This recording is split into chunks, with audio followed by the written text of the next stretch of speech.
sujet de la résistance politique au Burundi, défis et perspectives. Peut-être que mon côté où les sujets, mais il y a izi resistance z'uno munsi mu bisanzwe abarundi batangiye kuresista kera. Umuntu wa mbere burya mu Burundi yatangiye kuresista yari umugore, yari umudamu 1935 ko yapfunzwe muri 1935 nyene inamujyana afite irindi zina baryibagiye afite izina il faut que je me retrouve dans ma texte. Donc il a mujane niwe yatanguye uyu watanguye lutte indépendante yari Rwagasore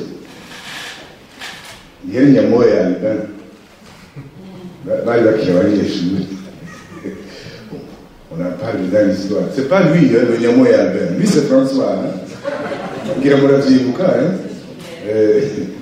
donc, si vous attendez lutte à l'indépendance, vous attendez lutte à l'indépendance, nous madame, il a mujane, nous attendons révolte, il y a un contre la vie, Indora, il y a quoi il y a tout les droits civils et politiques. Et puis, le droit de Kubaho, le droit de le droit à ta dignité, la liberté et la justice. C'était ça. Niveau colonisationnel du droit, il y a d'autres qui l'ont dit là aujourd'hui. Donc, madame, il va à Wagao, madame, nous attendons aranabifungiwe yafunzwe hafi imyaka 10 hanyuma baramufungura bamufunguye bamurungitse Muyinga après mugabo bamurungitse Muyinga kuba ngo muri résidence surveillée ya kera aratoroka arazimangana inamujyanye basuye ku murongo probablement yuko yoba yarapfiriye nko muri Tanzanie ou ailleurs. Donc nugira la résistance si uno munsi igihari nuko ivyo tugwanira gushika n'ubu biracyari bimwe naho ababigwanira atari bamwe canke narrative itari imwe. Abakurikiye babaye yari Rwagasore bon inutile yo kubabwira il y a eu aussi son père Ndunguka c'est Nestor Bidada, je ne sais pas, on n'en parle pas beaucoup, mais Alimon Moubad, les figures étaient bon. Enfin, j'espère que ça ne le gêne pas. Moi, devant vous dire de l'histoire. Les figures du commerce, les luttes et l'indépendance, il y a des autres, les résistance et l'indépendance. Oui, à la Harris, à la Ligi. Washaka, il y a un avocat qui il est proche à Nyerere. C'est son père qui était d'abord proche à Nyerere. Lui a été en contact. Lui, il a sa permission. Nyerere a mené à Rwagasore. Donc, le Kuvuga Harabaye, on va visiter, après, va fouiller, ils sont tombés dans les oubliettes, notamment son père. Barabaye va jouer. Donc, la résistance est américaine. C'est-à-dire, toi, la nature, oui, la résistance. Alors, uno munsi resistance turimo ni imeze gute se formi resistance ya mbere yari kugwanira independance. Uno munsi bivuga toujours la même chose, barondera dignité, barondera kubaho, barondera kugira des droits civils et politiques. Pour moi, la résistance, le vrai problème, c'est que je situe comme le problème central, il y avait le problème de l'exclusion, et tout jana, yuko duhunga igihugu. Ikibazo cy'abarefugee ni ikibazo fondamental. hajya iwacu mugabo ico kibazo c'abarefugie gitangura muri 1959 gihera mu Rwanda aho une partie ya société bayirukana yose amenya izuba ribona abantu bakagenda amasi bahunga igihugu cyabo kubera bari forcé à partir ni muri 59 aho birukana abatutsi b'abanyarwanda babirukana karema ati vous n'êtes pas ici chez vous baragenda. C'était une horreur terrible. Umuntu d'ailleurs yashoboye kwirwanya à l'époque yari Nyerere burya yari bwanashikira ubutegetsi. C'était vraiment une insulte très grave pour toute l'Afrique.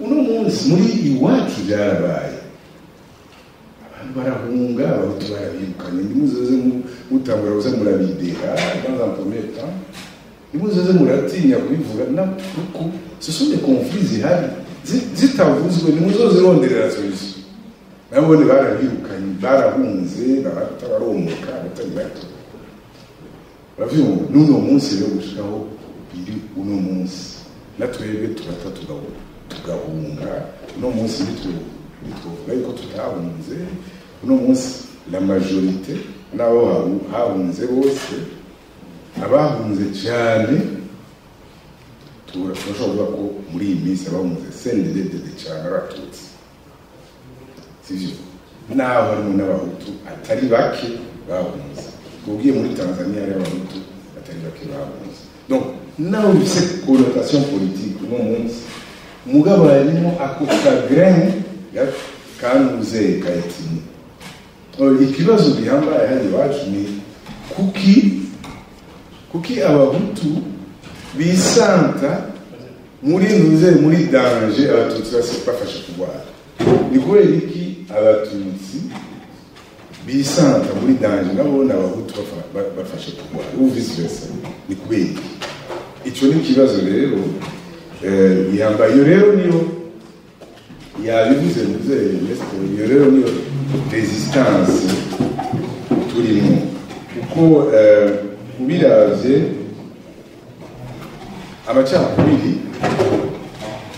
amacakubiri niyo ari à la base y'izi ngorane zose turimo nuvuga amacakubiri yararampashije la colonisation amacakubiri ni l'idéologie qui remplace la colonisation mugabo rero ababitwara ils en profitent haba umututsi ntawe kubara arabikoresha bituze muri muzeye kuko des fois turafise ibintu bya indignation sélective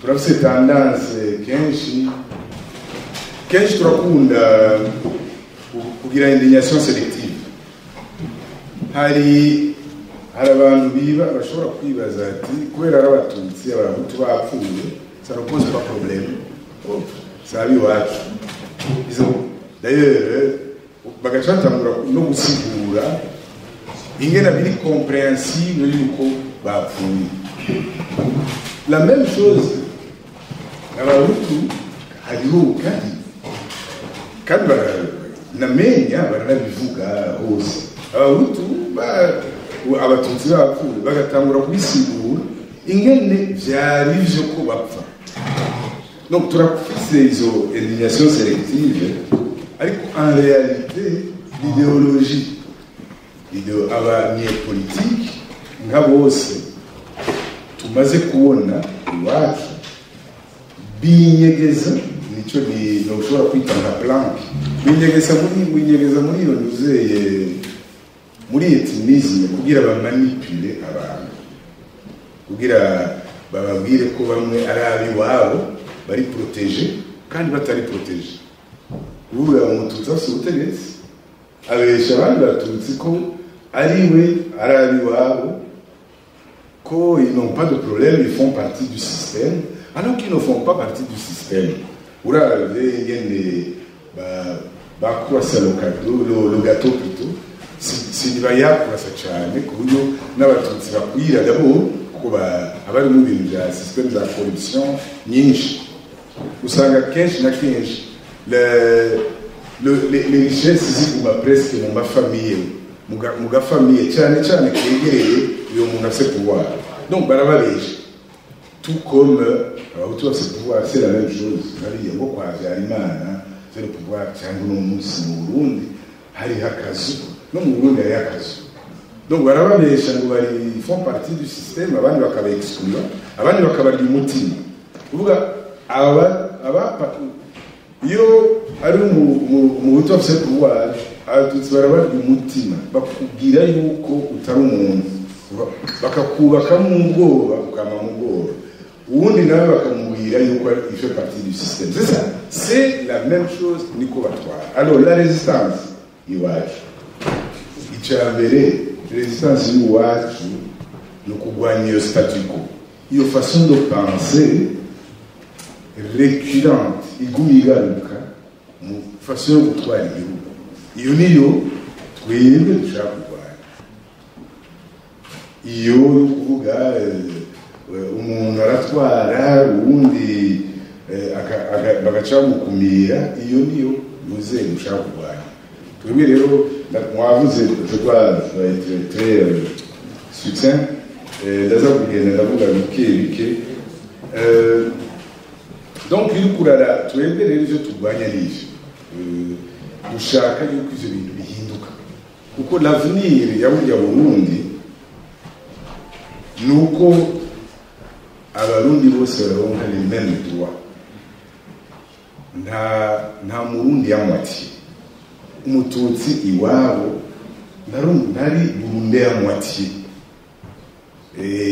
Benshi hariho benshi bakunda gutaha, peut-être no muri mwebwe tunabibabuza d'ailleurs mutaha, bamwe baba mutashe mugenda muraba hasi, bahora babinjira bagenda baraba hasi, ils rasent les murs.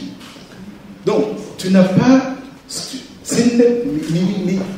ikintu gitegerezwa guhagarara nuko uraza les murs chez toi, ni wanyu, niyo so yavukiye, niyo sokuru wawe yavukiye, niyo bose bavukiye. Ibishoboka yuko ugenda ukunama atacu wakoze, n'uwakoze ikintu hariho ubutungane, bamujyana ubutungane bamucira urubanza. Urabibona? Donc icyambere nuko tugira dignité iwacu, ibyo turwanira n'ivyo. Donc haca hadekura vyinshi, singiye ngaha ngo ndabibasigurire. Jewe jo ndiko ndaza ngaha muri muze, j'ai fait un peu attention kuri aéroport yo ngaha. Nana yubiye un peu François, voilà, sinzi ko muri abiromaka hariyo amafoto y'abantu benshi, umwe umusportif, umupoete, umuécrivain, umuki gushika ku mwami, couple y'umwami n'umwamikazi. Iyo mugiye muri bya bihugu by'iwacu, muri ya aéroport yose ayo ndagize no musanga ifoto y'umuntu umwe gusa. Ni ukuvuga hari iwacu twari dukwibuka kuhasanga ifoto ya Malike, ifoto ya Canjo, ifoto ya kugira ngo abantu, le pays c'est toujours collectif. C'est toujours collectif. Abantu basante yuko yizo bafite uno munsi umwana azoca kwanira igihugu cyo kubera azi yuko moi je peux être reconnu. Un jour je pourrais être muri place y'abayero comme tout le monde. Voilà. Alors maintenant twiruke n'ingoga kuri perspective twobishika ku gute, il faut kurwana bishika ko nous devons nous battre. Abarundi ikibazo dufise kinini nuko twese dushaka kuja mu ijuru tutapfuye. Imbere yo gushika mu ijuru il faut d'abord mourir. Donc imbere yo gushika ibintu byiza il faut toujours souffrir. Perspective ni kugira ndabaye nk'akarorero, sinzi ko kugira ngo dushike kuri ivyo bintu il faut que tuba conscient. Twese twamye turabivuga ngaha, tugakrea l'unité yo kwicara ko twumva ko ibintu tuvyumva kumwe. Donc nivyo nagomba kubabwira iyi FPR mubona iri ku butegetsi mu Rwanda imbere yuko batangura intambara muri Kongre baragize conclave baricara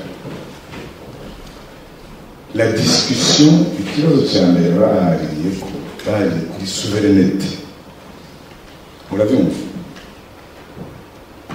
kugira abanyarwanda baje hamwe le débat important yari kuri souveraineté u Rwanda ejo bitwarushikira ni bande bazotwara évidemment la réponse n'abanyarwanda ni bande bazotubwiriza ibyo tuzokora nta n'umwe murabyumva nta n'umwe azotubwiriza ibyo gukora twebwe twenyene ni twe tuzi ibibazo byacu ni twe twenyene tuzogwana turondera inyishu y'ibibazo byacu muri iyo deba bakoze murayumva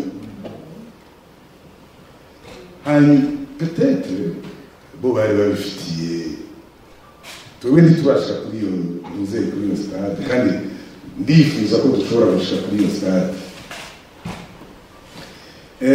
peut-être bo bari babifise uburambe kubera bari bamaze imyaka myinshi hanze kandi bari barabonye yuko burya isi nta kigongo ifise muri bwo muraraba ibiko biraba muri Gaza murashobora kuronga réponse y'uko isi atakigongo na gito ifise donc bo babimenye kera yuko isi atakigongo ifise washaka hariho n'ibintu bakunda kuvuga sizi abantu nimba muzi abanyarwanda cyangwa arabegereye cyane barakunda kuvuga ngo nta loni pour dire l'ONU ngo nta loni nta runari yari umugambwe wabo wanyuze wa independence ni ukuvuga yuko atakintu na kimwe bari kwizera nta n'umwe bari kurindira bazobatabara donc urumva ivyo bintu barabiciyemo gushikaho ico gihe bariko baraharira biyumviriye ikibazo cya souveraineté kuko igihugu cyabo kizotwarwa n'abazogitwara n'ibibazo byabo abazoba babijejwe rero mwebwe ngarutse rero kuri perspective kandi cambereza ngaha ubwa mbere nimutangure mumenye yuko ibibazo by'abarundi ari ivy'iwanyu atari ivy'uwundi muntu n'umwe atari ivy'igihugu na kimwe kindi biraba mwanze muone yuko ububabare ni mwebwe muri abaspecialiste by'ibibazo biwanyu kuko iyo turiko turaraba vy'amaspesi abarundi mwenye murunamye abandi bantu nibo babaye abaspecialiste b'ibibazo by'iwanyu nibo babisigura kubarusha namwe rero mukaca mujamwo kubafasha gusigura ivyo mwenyene mugatinya kuvuga ivyanyu mugatinya kuvuga ingorane z'iwanyu d'abord la première chose muri perspective icyambere ni mwumve ingorane y'igihugu cyacu mwumve d'abord que le vrai problème c'est les droits civils et politiques tuza kuzigwanira twese kuri bose abahutu nta madroit bafise hariya n'abo batwarwa n'abahutu abatutsi nta madroit bafise abatwa ntayo bafise donc iyo tugwanira n'ibyo gusubira iwacu kubaho mu mahoro tudakebaguzwa tudatinya dufise ikintu kimwe kitwegariza cyitwa la justice dufise amakosa tukayahanirwa tutayafise bakaturengana ntibaturenganye baduhuze ivyo kugira rero zigira mvugire rero ivyo katedrale yanje la résistance kubituraba twebwe gushika ubu la résistance ni MSD kandi MSD ni nayo resistance kuko babikunda